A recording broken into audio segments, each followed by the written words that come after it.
OBD de trouble code description technique cylindre 6 apprentissage du décalage de l'injecteur de carburant à la limite maximale. Qu'est-ce que cela signifie?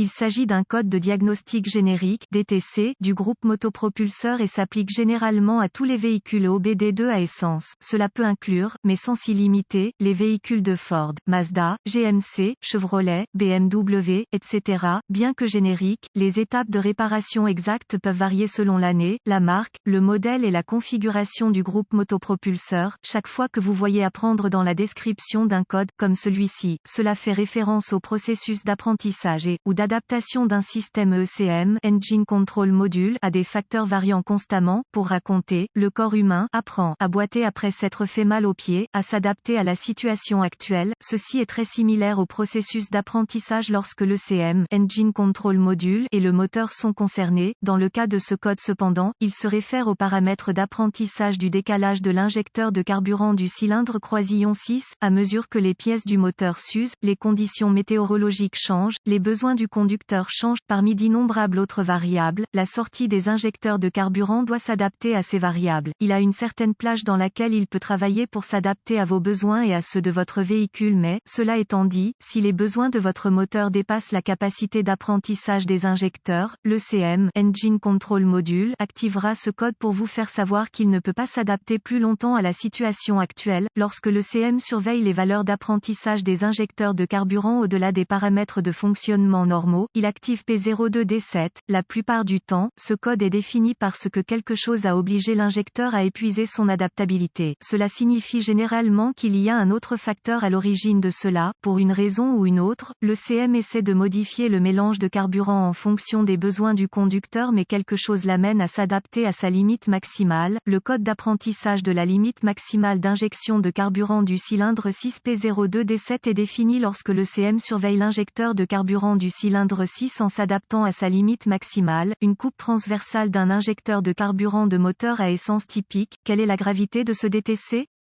Tout ce qui amène un injecteur à s'adapter au-delà de ses limites de fonctionnement est certainement source de préoccupation. La gravité est réglée sur modéré à élevé. N'oubliez pas que les mélanges de carburant s'adaptent à de nombreuses variables, mais l'une d'entre elles est des pièces internes usées du moteur, de sorte que le diagnostic effectué pour ce défaut doit être effectué par un professionnel. Quels sont certains des symptômes du code? Les symptômes d'un code d'anomalie P02D7 peuvent inclure économie de carburant réduite, ratée du moteur, dégradation des performances globales du moteur, odeur de carburant CEL, check engine light, allumé moteur présentant des anomalies, fumée d'échappement excessive en charge, réduction de la réponse des gaz. Quelles sont certaines des causes courantes du code? Les causes de ce code de diagnostic d'injection de carburant P02D7 peuvent inclure fuite de vide, filtre à air bouché, tube d'admission fissuré, joint de culasse défectueux, problème de CM, injecteur de carburant du cylindre 6 défectueux, segment de piston usé, fissuré, collecteur d'admission fissuré, admission de fuite, joint d'étanchéité PCV, EGR. Quelles sont certaines étapes de dépannage P02D7? La première étape du processus de dépannage pour tout dysfonctionnement consiste à rechercher dans les bulletins de service technique les problèmes connus avec le véhicule spécifique. Les étapes de diagnostic avancées deviennent très spécifiques au véhicule et peuvent nécessiter l'équipement et les connaissances avancées appropriées pour fonctionner avec précision. Nous incluons les étapes de base ci-dessous, mais nous référons à un guide de réparation spécifique à l'année, la marque, le modèle, le groupe motopropulseur pour les étapes spécifiques à votre véhicule. Étape de base N-1 avec le moteur en marche. J'écoute tout signe évident de fuite de vide. Parfois, cela peut produire un sifflement de charge qui, à son tour, le rend plus facile à localiser. Il peut être utile de vérifier le vide d'admission avec une jauge appropriée, enregistrer toutes les lectures et comparer avec les valeurs souhaitées dans votre manuel de service.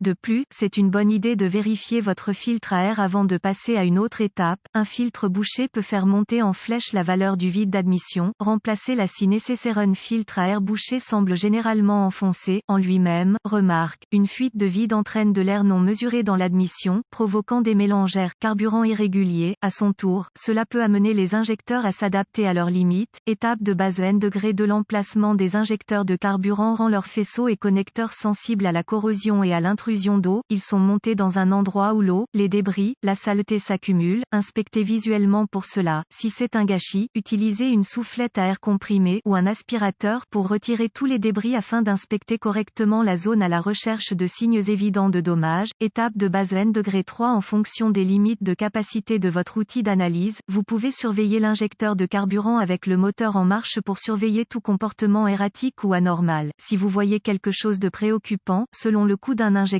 vous pouvez essayer de le remplacer pour voir, mais je ne le recommande pas. Étape de base N-4 Le CM, module de commande du moteur, surveille les paramètres d'apprentissage du décalage de l'injecteur de carburant du cylindre 6, il est donc extrêmement important qu'il soit en ordre de marche. Non seulement cela, mais compte tenu de sa volatilité électrique, vous devez vous assurer qu'il est monté à l'abri de toute humidité ou débris. Parfois, le CM est monté dans une zone obscure qui a tendance à accumuler de l'eau ou peut être quelque part à proximité de votre café du matin renversé, alors assurez-vous qu'il n'y a aucun signe d'intrusion d'humidité. Tout signe de cela doit être traité par un professionnel, car les ECM doivent généralement être programmés par le revendeur, sans oublier que la procédure de diagnostic d'un ECM est longue et fastidieuse, alors laissez-leur celle-ci.